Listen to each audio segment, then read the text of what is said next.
দীপ মণ্ডল, শুভ সন্ধ্যা।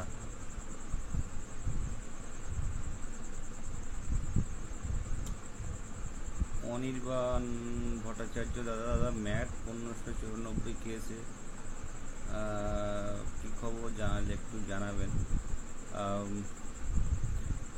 এর আগের দিন দেখলেন পর্ষদ কিন্তু ম্যাট 1594-এর পার্টি হওয়ার জন্য অ্যাপিল করেছেন।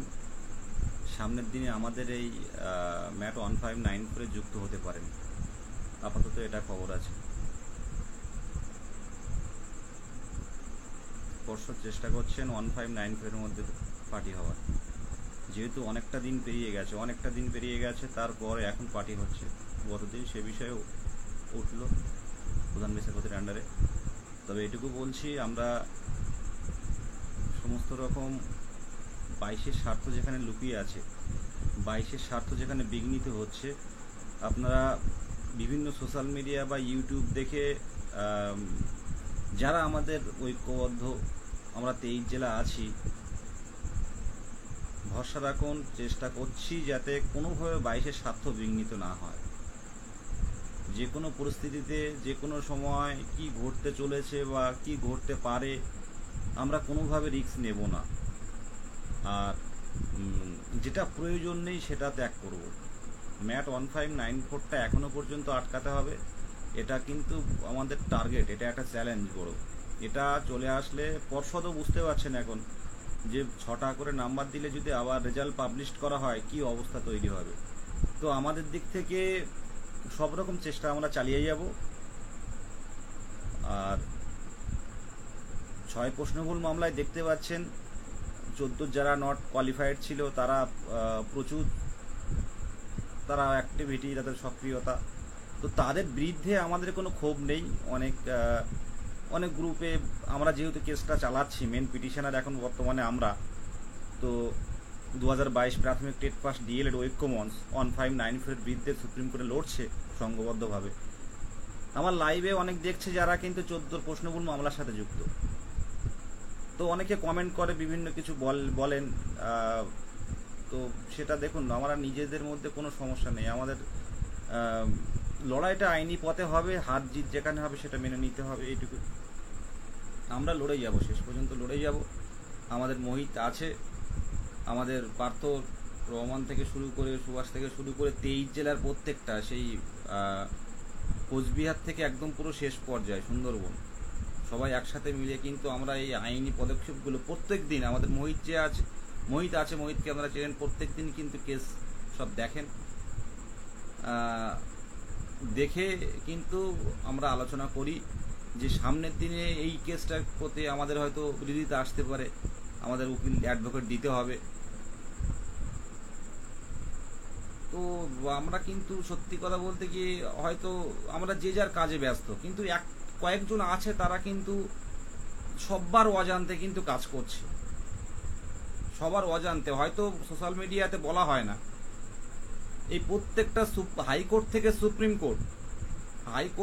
সুপ্রিম কোর্ট প্রত্যেকটা প্রাথমিক রিলেটেড বা শিক্ষা বিষয়ক রিলেটেড প্রত্যেকটা কেসের কিন্তু খবর আমাদের রাখতে হয়।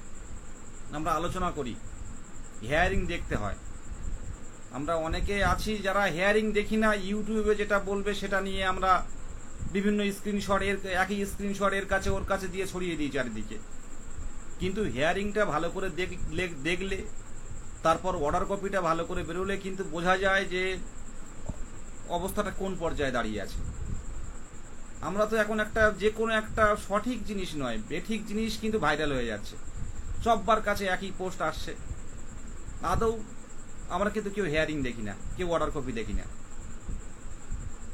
তো বিগত দিনের হিয়ারিং, বিগত দিনের অর্ডার কপি দেখে যদি একটা ধারণায় আসা যায় যে এই কেসটা এই দিনে উঠবে কি উঠবে না, বা এটা কি হতে চলেছে, একটা নিজের থেকে একটা কনসেপ্ট রাখা যায়।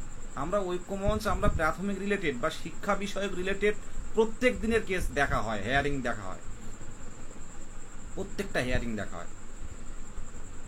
এবার সবগুলো তো আপডেট দেওয়া সম্ভব হয় না, এটুকুই। আপনারা ম্যাটের বিষয়টা জিজ্ঞাসা করলেন বলে এত কথা বললাম। আর ভরসা রাখুন, যারা আছেন, যারা এই আইনি পথে লড়াইয়ের পাশে দাঁড়িয়েছেন, তাদেরকে অসংখ্য ধন্যবাদ। আর এতদিন পর্যন্ত ম্যাটটাকে কিন্তু আটকে রেখেছি কোনো না কোনোভাবে। আজকে যদি সেপ্টেম্বরে নোটিশ আসে, ভাবুন যে কি অবস্থা হতে পারে। ম্যাটটা কিন্তু আটকে আছে, সমস্যা হবে না কোনো। আর 23-এর রেজাল্টের বিষয়ে আমি প্রত্যেকে বিভিন্ন গ্রুপে দেখি, 23-এর রেজাল্ট 2-3 বার বের করে দেওয়া হয়ে গেছে বিভিন্ন সোশ্যাল মিডিয়াতে। যাই হোক, আমি এটুকু বলবো, 22-এর রেজাল্ট কতদিন পর দেওয়া হয়েছিল? 22-এর রেজাল্টটা 23-এ যারা টেট দিয়েছে তারা কিন্তু আমাদের ভাই, আমাদের দাদা অনেকে আছে, তাদের বিরুদ্ধে আমাদের কোনো অভিযোগ নেই। আমার কথাগুলো কেউ মানে অন্যভাবে নেবেন না, মিনিংটা একটু সোজাসুজি রাখবেন। আমি সরল মানুষ, সোজাসুজি মিনিংটা রাখবেন। 23-এর টেটের ব্যাপারটা আমি বলি, আমাদের দাবি হচ্ছে পশ্চিমবঙ্গের প্রত্যেকটা প্রাথমিক টেট কিন্তু নিয়োগ পেয়েছে। আমার এই লাইভটা শুধু টেট কোয়ালিফাইড না, অনেক মা বাবারা দেখেন, অনেক মা বাবারা দেখেন, সেটা আমি শুনতে পাই, ফিডব্যাক অনেক আসে। তো সবাইকে প্রণাম জানাই যে আমরা এই বেকারত্বের যন্ত্রণা নিয়ে এখনো লড়াই করে যাচ্ছি। যেটা বলছিলাম 23 স্টেটের ব্যাপারটা, 23 স্টেট যারা 22-এ কোয়ালিফাই করতে পারেন, অনেকে 23 স্টেটের অপেক্ষা করে আছে। তাদের বাড়িতেও মা বাবা আছে, তাদেরও ইচ্ছে আছে যে আমার সন্তান বেকারত্ব থেকে মুক্তি পাক। তো আমাদের কথা যেটা, পশ্চিমবঙ্গে প্রত্যেকটা টেট নিয়োগ পেয়েছে। দেখুন, আমাদের দাবিটা যেন 22টা আলাদা রিক্রুটমেন্ট হয়। আমি এখনো বারে বারে বলছি, 22, আমি 23-এর কোনো কথাই বলবো না। রেজাল্ট দেবে কি দেবে না পর্ষদের চিন্তা ভাবনা, সরকারের চিন্তা ভাবনা। আমি এখনো বলছি যে 23টা বাদ দিয়ে আমাদের, 23 বাদ দিয়ে না, আমাদের 22-এর রিক্রুটমেন্টটা আলাদা করতে হবে। প্রত্যেকটা প্রাথমিক টেট নিয়োগ পেয়েছে, একমাত্র স্বচ্ছ টেট বলে এই টেটটার কোনো নিয়োগ দিচ্ছেন না। তো সামনের দিনে কি হবে দেখা যাবে। এখানে কেউ আটকাতে পারবে না। সবচেয়ে বড় কথা, পর্ষদ যদি চিন্তা ভাবনা করে, সরকার যদি ভাবে, কারোর আটকানোর ক্ষমতা নেই। যেটুকু ডেপুটি সেক্রেটারি যেটুকু কথা হলো, উনি বলেছিলেন, পরিষ্কারভাবে বলছি আমি, এর আগেও বলেছিলাম, আমাদের মাননীয় গৌতম পাল মহাশয় বলেছিলেন 50,000 ভ্যাকান্সি, যখন বলবেন তখন আমি নিয়োগ দিতে পারি, আমার আইনি জটিলতা কেটে গেলে আমি নিয়োগ দিতে পারি। সেটা কিন্তু এখন প্রত্যেকটা কাগজে বা আমরা সবার দাবি উঠে গেছে যে 50,000 ভ্যাকান্সি চাই। এটা সত্য না হলে এইভাবে ভাইরাল হয় না, এটা সত্যই বলেছিলেন। আর যেটা বলি, কোনো আধিকারিকের নাম করে বলা মানে মনে করবেন এটা কিন্তু 100% সত্য। ডিএস স্যার বলেছিলেন সেদিন যে 23-এর রেজাল্টের ব্যাপারটা, 23-এর কয়েকজন বারে বারে যায় পর্ষদে, 23-এর 2-3 জন পর্ষদে বারে বারে যায়। তা সেসব ভাইদের সাথে তখন আমাদের কোনো অভিযোগ নেই। তো 23-এর ব্যাপারটা আমি বেশি ডিসকাস করব না, শুধু এটুকু বলবো, ডেপুটি সেক্রেটারি বলেছিলেন যে 23-এর রেজাল্ট দিলে আপনারা কি করতে পারেন, 22 স্টেট কি, ঐক্যমঞ্চ কি করতে পারে, বা 22 স্টেট কি করতে পারে, আমরা আইনি পথে গিয়েও আটকাতে পারবেন না। তো আমরা সেখানে বলেছিলাম যে স্যার দেখুন, বিগত দিনের ইতিহাসটা একটু দেখুন, যে বিগত দিন যে প্রত্যেকটা প্রাথমিক টেট 1-2 বার করে রিক্রুটমেন্ট পেয়েছে, একমাত্র কিন্তু 22টা পেল না। আর এটাই কিন্তু আমাদের পর্ষদ সভাপতি থাকাকালীন প্রথম টেট, প্রাথমিক টেট, স্বচ্ছ টেট। তো আমরা আমাদের রিক্রুটমেন্টটা আলাদা করবেন, এই দাবি কিন্তু আমরা রাখছি। উনি বলেছিলেন যে আইনি পথে গেলেও তোমরা আটকাতে পারবে না, সেটা তো এক সাধারণ সত্য কথা, চির সত্য কথা। আইনি পথে গেলেও রেজাল্ট আটকানো সম্ভব হয় না।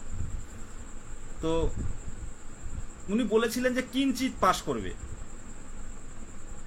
খুব অল্প সংখ্যক টেট পাস করবে 23-এ। তাদের মধ্যে হয়তো আমরা যেটুকু ভাবছি, 23-এ যারা পাস করবে, কেউ 17 পাস করে আছে, কেউ 22-এ পাস করে আছে। তো এটা নিয়ে ভাববেন না, এটা নিয়ে বেশি ভাববেন না। আমি আবারও বার্তা দিচ্ছি যে 22-এর রিক্রুটমেন্টটা আলাদা করতে হবে। যারা বোঝার আমার কথাটা, যারা আপনারা হবু শিক্ষক হয়ে গেছেন, আর 10 নম্বরে পরীক্ষা রয়েছে, ইন্টারভিউ জাস্ট, তো আমার কথাগুলো একটু বোঝার চেষ্টা করবেন। আমি যেটুকু বলার বলেছি, এগুলো ডাইরেক্ট বলা যায় না। আমাদের দাবি 2022-23 জেলার প্রাথমিক টেট উত্তীর্ণদের দাবি 22টার আলাদা রিক্রুটমেন্ট করতে হবে। আমাদের দাবি এটা থাকবে। আর ডিএস স্যার এটাও বলেছিলেন যে যদি 23 আসে ভ্যাকান্সি কিন্তু কিছু বাড়তে পারে। ভ্যাকান্সি নিয়ে এখন সম্পূর্ণ সরকারের উপর নির্ভর করে। সরকার যদি মনে করে ভ্যাকান্সি দেবে তো ভ্যাকান্সি দেবে, বেশি বেশি ভ্যাকান্সি দেবে। কারণ এই টেটটাই কিন্তু দেখুন লাস্ট কত বছর একটা রিক্রুটমেন্ট 2017 সালে প্রাথমিক টেটের নোটিফিকেশন আসলো, সেই টেট নিল কবে আর সেই টেটের নিয়োগ কবে দিল। তো এত বছর ধরে অনেক চাকরি প্রার্থীরা কিন্তু বয়স পেরিয়ে গেছে। আমার সেদিন গতকালই কথা বলছিলাম মধ্যমগ্রামে এক দিদির সাথে, 12 এক দিদির সাথে, বয়স শেষ, 43 বছর পার হয়ে গেছে। এখন কি করবে?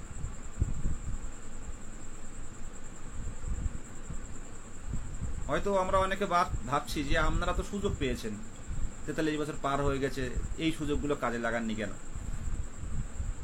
তো সবসময় তো মানুষের পড়াশুনো বলুন, সবসময় নিজেকে তৈরি করা বলুন হয়ে ওঠে না। তো কেউ হয়তো পাশ করলো 22-এ, 14 টেট 17 টেটের ব্যাপারগুলো আমরা জানি, তো 22-এ পেয়ে গেল, তো অনেকে এটা কিন্তু ইন্টারভিউ বসতে পারবে না। প্রচুর ক্যান্ডিডেট কিন্তু বাদ যাচ্ছে এভাবে, প্রচুর ক্যান্ডিডেট কিন্তু বাদ যাচ্ছে। তো আজকে আমি একটু ক্লিয়ার করে দিলাম 23-এর ব্যাপারটা। রেজাল্ট কিন্তু যে কোনো মুহূর্তে আসতে পারে, তবে হয়তো কিছুদিন পর আসতে পারে। আমরা চাইবো 23 যেন আমাদের মধ্যে না আসে। আমার কথাগুলো বোঝার চেষ্টা করবেন, খুব কিঞ্চিত পাস করবে, ভ্যাকান্সি বাড়তে পারে। তো এই বিষয়গুলো আমি বলে দিলাম, আর বিশেষ কিছু বলার নেই। আর নোটিফিকেশনের ব্যাপারটা প্রত্যেকের একটাই প্রশ্ন,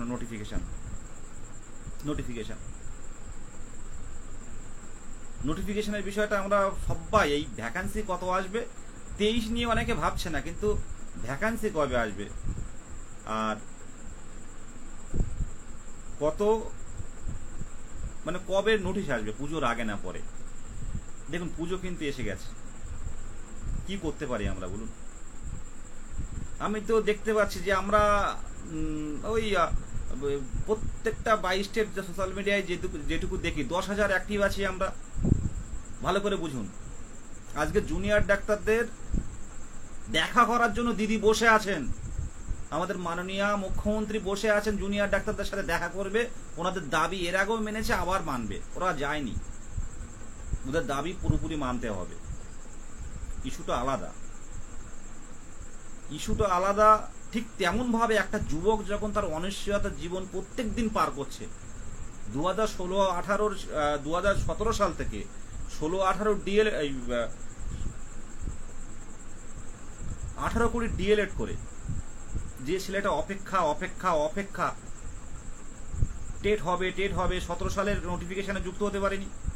18 সাল গেল, 19 সাল গেল, 20 সাল গেল, 21 সাল গেল, 22 সাল গেল, ডিসেম্বর মাসে গিয়ে টেট হলো, কোয়ালিফাইও করলো, এই 2 বছর হলো।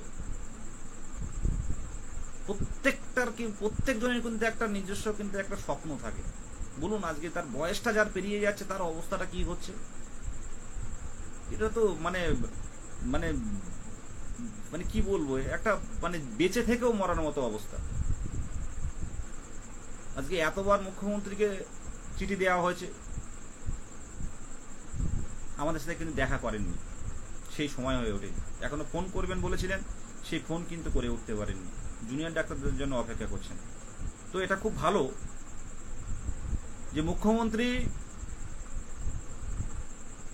এই লড়াইয়ের কিছুটা হলেও কিন্তু বুঝতে পেরেছেন যে লড়াইটা ন্যায়সঙ্গত, এদের দাবিগুলো মানা দরকার। আজকে আপনারা রাজপথে দীর্ঘদিন ধরে আমাদের নিয়ে বলেছিলাম যে 2022 এই প্রাথমিক টেট উত্তীর্ণদের নিয়ে যারা দীর্ঘদিন একটা প্রজন্ম নষ্ট হচ্ছে, একটা প্রজন্ম, ম্যাক্সিমাম ক্যান্ডিডেট ডিপ্রেশনে আছে। আমি কেন বলছি, একদম ক্লিয়ারলি কেন বলছি, আমি জানি অনেকে টেক্সট করে, কল করে। আজকে আপনারা কতজন মুখ্যমন্ত্রীর দৃষ্টি আকর্ষণের জন্য আমরা একটা নিরপেক্ষ, একটা বেকারত্ব মানে যোগ্য চাকরি প্রার্থীরা আমরা কতজন পথে নামতে পারি? আজকে নোটিফিকেশন 23 স্টেটের রেজাল্ট হলে আপনারা সব চিৎকার করবেন 23 স্টেটের রেজাল্ট দিল। হ্যাঁ দেবে, কতজন রাস্তায় নামতে পারি? মুখ্যমন্ত্রীর দৃষ্টি আকর্ষণ করাতে পারি আমরা 2000, 4000, 5000 নেমেছেন কোনোদিন? সবাই তো সুযোগ নেবেন, সবাই তো সুযোগ নেবেন।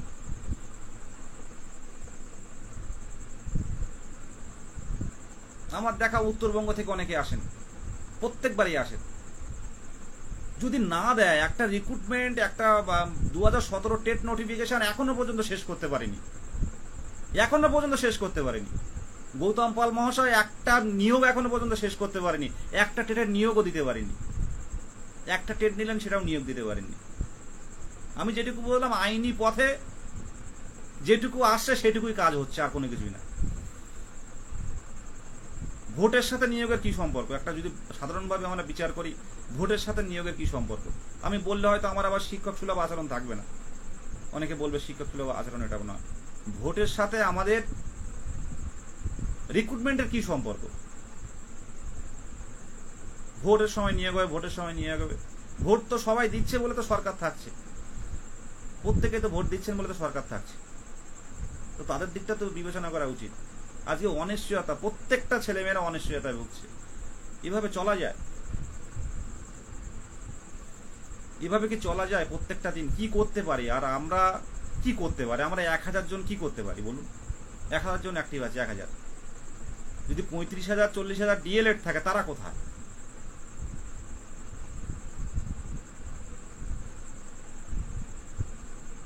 আমার লাইভ অনেকেই দেখছে, পুলিশ প্রশাসন অনেকেই দেখেন, কথা হয়। কি করতে পারি? ডাইরেক্ট কিছু বলছি না আমি। কি করতে পারি? আপনারা 5,000 জন পথে নামুন না, 10,000 জন পথে আসুন না, আমাদের কথাগুলো তুলে ধরা হোক। দীর্ঘদিন ধরে এইভাবে বসে, দীর্ঘদিন। একটা নির্বাচিত সরকারকে তো উচিত কর্মসংস্থান দেয়া। প্রত্যেকটা জেলার যারা তাকিয়ে আছে, আর যদি না দিতে পারেন, যদি শুধু টেট হবে, নিয়োগ হবে না, তাহলে আমরা অন্যান্য বিভিন্ন পেশায় ঢুকে যাব তাহলে। আর যাদের বয়সটা দীর্ঘদিন অপেক্ষা করার পর যখন বয়সটা থাকছে না, যে ছেলেটার আজকে যে দিদিটা কল করেছিলেন, অনেক ভাই কল করেছিলেন মুর্শিদাবাদ থেকে, তাদের বয়স পেরিয়ে গেছে, ওবিসি 43 বছর পার হয়ে গেছে। তাহলে যদি 2023-এর ফেব্রুয়ারি মাসে রেজাল্ট দিলেন, সেই ফেব্রুয়ারি মাসের রেজাল্ট তো 23-এর লাস্ট, মানে 23-এর ডিসেম্বরেও যদি নোটিফিকেশন আনতেন, তাহলে এই সব স্বপ্নগুলো নষ্ট হতো না, স্বপ্নগুলো চিরতরে ধ্বংস হতো না।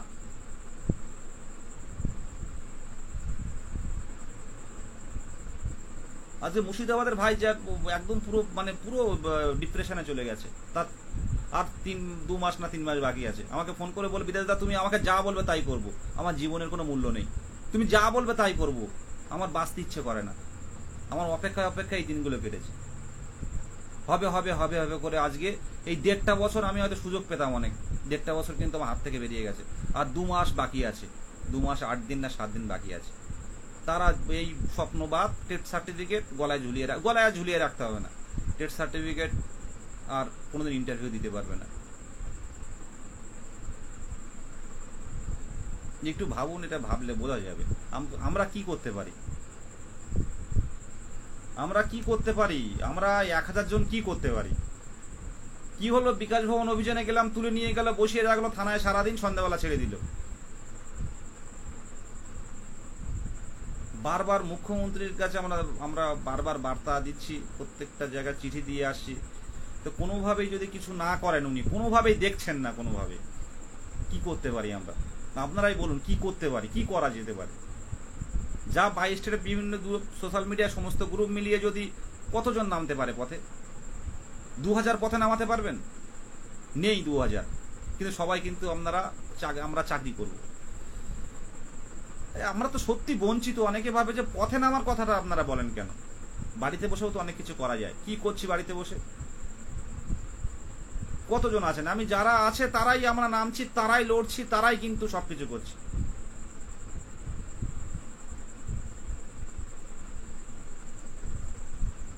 আর যা সিচুয়েশন, পর্ষদ কিন্তু আর দেখা করবেন না। পর্ষদ পরিষ্কার বলছে যে আর আমাদের আর কিছু বলার নেই। সরকার যদি মনে করে দেবে, আমাদের আর কিছু বলার নেই, সরকার ইচ্ছে করলে দেবে। তো আপনি বঞ্চিত হয়েছেন, আপনার অধিকার ছিনিয়ে নেওয়া হয়েছে, এটা তো অধিকার। আমাদের টেট কোয়ালিফাই করেছি, পর্ষদের বিএড কলেজগুলো সব তো পর্ষদের অধীনে, বিএড পূর্ণ প্রশিক্ষিত হয়েছি। 2-1,000 টাকা নয়, অনেকে 1 লাখ টাকা, অনেকে 70,000 টাকা, অনেকে 80,000 টাকা দিয়ে ডিএলএড কোয়ালিফাই মানে ডিএলএড প্রশিক্ষণ প্রাপ্ত হয়েছে, পূর্ণ প্রশিক্ষিত হয়েছি, টেট কোয়ালিফাই করেছে। আর কি দরকার? কথাটা এইখানে, এটা অধিকার ছিনিয়ে নেওয়া নয়, অধিকার থেকে বঞ্চিত করা নয়। তারপরেও যদি আপনারা শুধু সোশ্যাল মিডিয়ায় লিখে যাবেন, কেউ বাস্তবের মাটিতে নামবেন না। আমরা লাইভ দেখছেন, 5,000 10,000 লাইভ দেখা হয়ে যাচ্ছে, বাদ বাকি কোথায় তারা? যারা মানে এই 35,000 ডিএলএড 25,000 ডিএলএড মনে করুন, কোথায় তারা আছেন? কোনো পথ নেই, আর কোনো পথ নেই।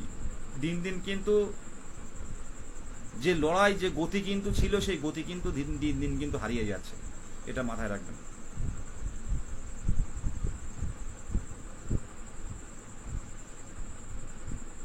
পুজোর আগে নোটিশ যে দাবিটা করেছিলাম, এখনো অনেকে বলছে সেপ্টেম্বরে নোটিশ আসবে, কিন্তু ব্যক্তিগতভাবে আমার মনে হয় পর্ষদ কি করছে এখনো পর্যন্ত কেউ জানে না কি করবে। নোটিফিকেশন এবারে আসবে কি সামনের বারে এরকম সময় আসবে, এটা কেউ বলতে পারে না। তবে 23 স্টেটের রেজাল্টটা অনেকটা এগিয়েছেন, এটুকু আমি বলতে পারি। তবে কি খুব খুব দ্রুত নয়, তবে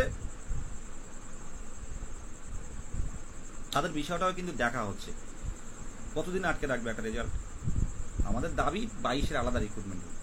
পরিষ্কার কথা বলছি, এখানে কাউকে পজিটিভ দিয়ে, ভুল কথা বলে পজিটিভ দিয়ে নয়। 23 স্টেটকে আটকানো কতটা সম্ভব হবে, কতদিন আটকে রাখতে পারে? আমি সমস্তটাই ডিএস স্যারের কথা থেকে শুরু করে সমস্তটাই বললাম। এবার আপনারা হবু শিক্ষক, আপনারা বুঝে নিন। শুনুন, অন্যায় করছে, আমাদের নিয়ে অন্যায় করছে, অবশ্যই অন্যায় হচ্ছে। কি করতে পারি আমরা বলুন? কি করতে পারি, কি করতে পারি? আর কতজন আসবেন? আমরা পারবেন? পর্ষদে বসতে পারবেন? সামনে পর্ষদে বসে পড়তে পারবেন? বলুন, কতজন এসে বসতে পারবেন? আলোচনা হবে তখন। পর্ষদে কোনো অফিসার ঢুকতে পারবেন না, পর্ষদ সভাপতি ঢুকতে পারবেন না, আলোচনায় বসা হবে কি অবস্থায় আছে। পারবেন? এটা অধিকার ছিনিয়ে নেওয়া লড়াই। আমি বিদেশ গাজী, আমি সোশ্যাল মিডিয়ায় ডাইরেক্ট বলছি, আমরা যদি 30,000 ডিএলএড হন, 3,000 পথে নামতে পারবেন? নিজের জন্য আসতে হবে, রিক্রুটমেন্ট পাবেন। আর এই 500, 700, 1,000 জন এসে মিছিল করে, মুখ্যমন্ত্রী অনেকবারই দেখেছেন 22-এর ব্যাপারটা, মিছিল করে বাড়িতেই চলে যেতে হবে। আজকে ভাবুন তো, যারা আমি পুলিশ প্রশাসন যারা লাইভটা দেখছেন তাদেরকে বলছি যে 2017 সাল প্রাথমিক টেটের নোটিফিকেশন দিলেন সরকার, আর কেউ কিন্তু বসতে পারেনি। 18-20 ব্যাচটাও বসতে পারেনি। 18-20 ডিএলএড না থাকলে বসা যায় না। অনেকে বুঝতে পারেন না বলে আমি ডিটেলস বলি একটু। অনেক মায়েরা বাবারা লাইভ দেখেন, বুঝতে পারেন না, সেই জন্য আমি একটু, আমরা জানেন কিন্তু সেই কথাটা আমি আরেকবার করে বলি। 18-20 লাস্ট সেশন বসতে পারেনি। সে 18-20 ছেলেটা মেয়েটা পূর্ণ প্রশিক্ষিত হয়ে চাতক পাখির মতো কখন বৃষ্টি হবে, মানে কখন টেট হবে, 17 থেকে অপেক্ষা করে এসে 17, 18, 19, 20, 21, 22, সরি লোডশেডিং হয়ে গেল। তো এত বছর অপেক্ষা করার পর কিন্তু এ লাইভ করা যাবে না। যাই হোক, আমি শেষ করছি। আপনারা ভালো থাকবেন, পরে আবার লাইভে আসা যাবে।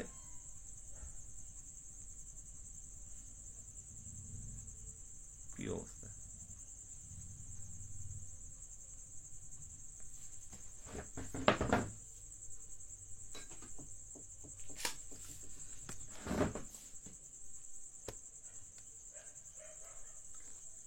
হ্যাঁ, আমি জ্বালিয়ে দিলাম, টর্চ জ্বালিয়ে দিলাম।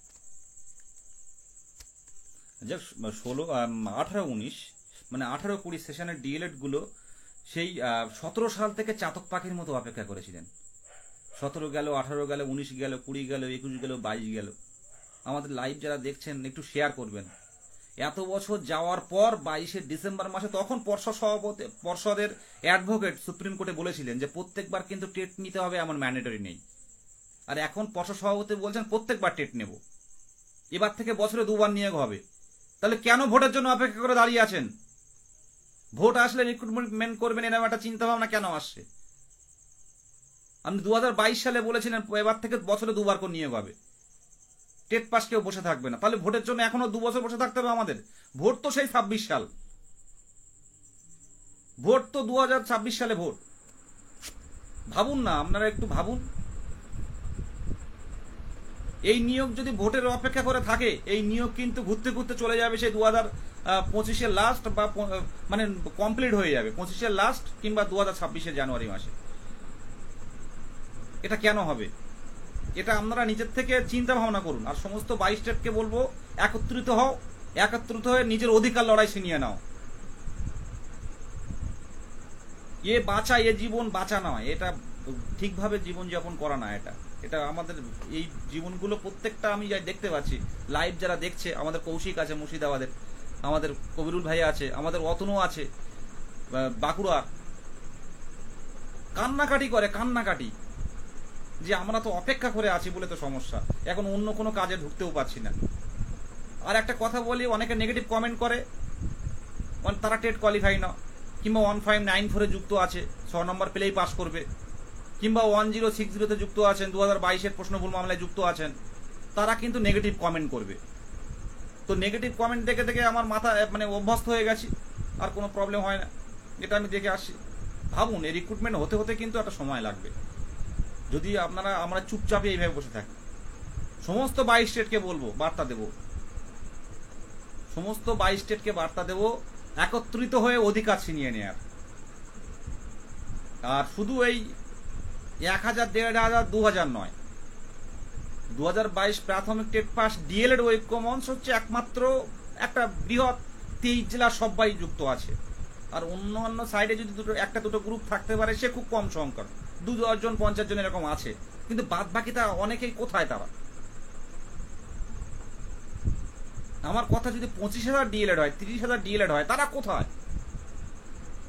ইউটিউবে দেখুন, যেখানে ইন্টারভিউ আলোচনা হচ্ছে দেখুন, সেখানে কমেন্ট দেখুন, হাজার হাজার কমেন্ট, সব ইন্টারভিউ করছে।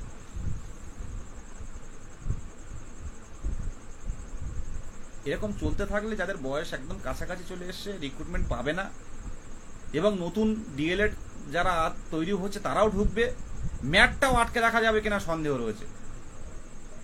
আবারও পরিষ্কার করে বলছি, ম্যাটও আটকে রাখা যাবে কিনা সন্দেহ আছে। সামনের দিনে যত আগে রিক্রুটমেন্টটা আমরা নিয়ে আসতে পারবো, যদি সরকারের অপেক্ষা করে থাকতে হয়, রিক্রুটমেন্ট কিন্তু পেতে পেতে সময় হবে, সময় লাগবে। আমি পরিষ্কারভাবে আজকে কিছু কথা ক্লিয়ার করেছি, এই কথার কেউ বিকৃতি করবেন না। আমি সোজাভাবে বলেছি, সেগুলো বুঝলে আপনারা বুঝতে পারবেন অভিশিক্ষক। শুধু এটুকু বলবো, রিক্রুটমেন্ট এবং আমাদের যে বিপদগুলো সামনের দিনে, কিন্তু আরো বিপদটা বাড়ছে। 22-এর ক্ষেত্রে কিন্তু বিপদের, 22-এর রিক্রুটমেন্টের ক্ষেত্রে কিন্তু বিপদ কিন্তু সামনের দিনে আসছে বেশি বেশি করে। আমরা চেষ্টা করছি 23 জেলা মিলে 1060-কে আটকানো, আমরা চেষ্টা করছি 1594-কে আটকানো। যেগুলো আইনি পথে সেগুলো করা যায়, কিন্তু রাজপথের লড়াই তো দুজন নিয়ে হয় না, 5 জন নিয়ে হয় না। সেই লড়াইটা তো প্রত্যেকে আসতে হবে। যারা টেট কোয়ালিফাই আছে প্রত্যেকটা ডিএলএড গ্রুপে, আপনার ডিএলএড গ্রুপে প্রত্যেকে আমরা ডিএলএড করেছি, প্রত্যেকটা ডিএলএড গ্রুপে শেয়ার করুন, সবাইকে যুক্ত করুন। এবার আন্দোলনটা হবে, অধিকারের লড়াই হবে, কেউ ভয় পাবেন না। কি করতে পারে বেঁচে, এটা কি বাঁচা বলে? এটা একদম বাঁচা বলে না। 7-8 একটা রিক্রুটমেন্ট করতে গেলে 7 বছর লেগে যাচ্ছে, 7 বছর শেষ করে ফেলছে। তাহলে এই প্রাথমিক শিক্ষক যাদের চিন্তা ভাবনা, তাদের অবস্থাটা কোথায় গিয়ে দাঁড়াচ্ছে? তার দিন দিন কিন্তু কঠিন হচ্ছে। 24-এর টেটও হবে, যেটুকু আমার ধারণা। আমি যে কথাগুলো প্রত্যেকটা বললাম, এটা কিন্তু আমার ব্যক্তিগত ধারণা, আরো বলবো খুব তাড়াতাড়ি। 24-এর টেটও হবে, তবে 24-এর টেট আমাদের রিক্রুটমেন্টে আসবে বলে মনে হয় না। আমরা এটাও চাই যে 22-এ আলাদা রিক্রুটমেন্ট করতে, যেটুকু বোঝার আপনারা বুঝে গেছেন। কতটা বছর এইভাবে বসে বসে হয়? এই পুজো, আগের একটা পুজো গেল, এই পুজো আসছে, দেখতে দেখতে পুজো চলে যাবে। ভাবুন তো এটা। শিক্ষামন্ত্রী কি বলছেন, সভাপতি কি বলছেন, ওনারা ওনার মতো করে বলবেন, ওনারা ওদের প্ল্যান ফুল পরিকল্পনা মাফিক বলবেন। আমাদের দাবিগুলো আমরা তুলতে পারছি না কেন?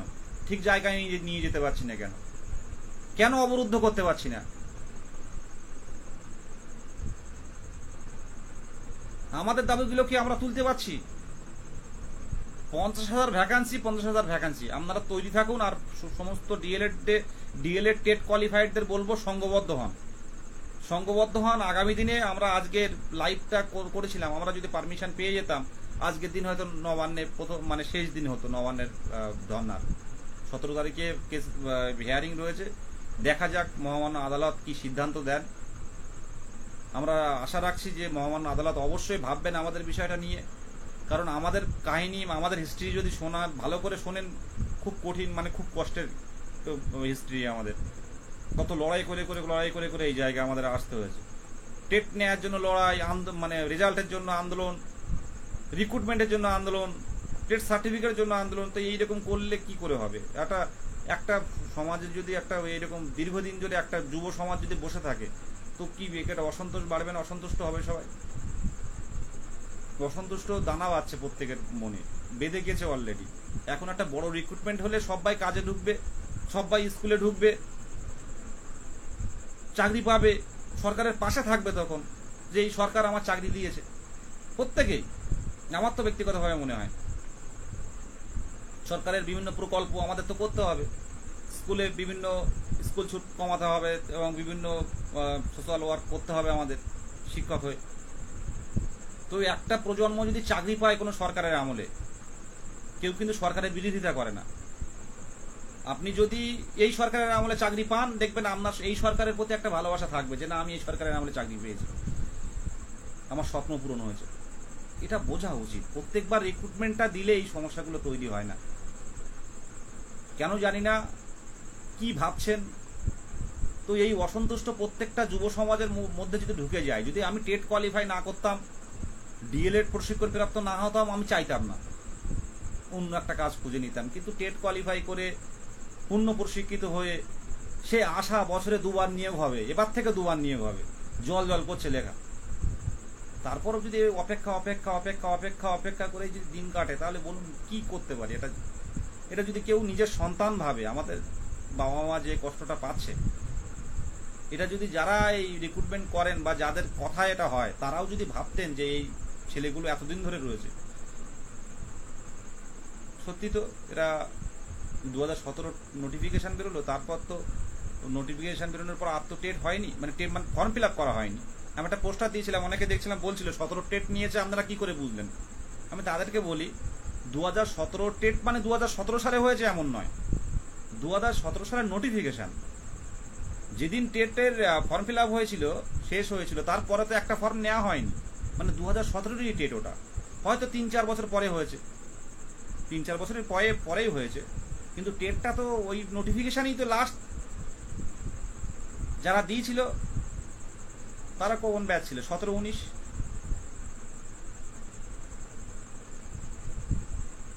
এটা বুঝতে হবে। এটুকুই বলার।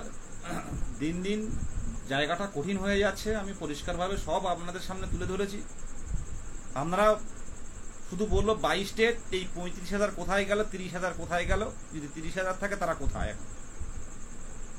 আমরা যে কজন লড়াই করছি সেই কজনই পথে আছি, সেই কজনই আইনি পথে লড়ছি। চাকরিটা শুধু আমাদের একার প্রয়োজন। আর আমরা তাকিয়ে আছি 17 তারিখের দিকে, আমরা তাকিয়ে আছি মহামান্য আদালতের দিকে। আমরা নবান্নে, আমরা মহামান্য আদালত যদি পারমিশন দেন, আমরা কিন্তু মুখ্যমন্ত্রীর দৃষ্টি আকর্ষণের জন্য যাব। এটুকুই। যত দেরি হবে তত আমাদের ক্ষতিটা কিন্তু বাড়বে। আবারও বলছি, আপনারা ভেঙে পড়বেন না, নিজের নিজের জায়গায় কি করা যায় আলোচনা করুন গ্রুপে, 23টা জেলায় আলোচনা করুন, সংঘবদ্ধ থাকুন প্রত্যেকটা টেট কোয়ালিফাইডরা। প্রত্যেককে আহ্বান করছি, লড়াইটা করুন, একসাথে অধিকার লড়াইয়ের করুন, হয় এবার নয় নেভার। ধন্যবাদ সবাইকে।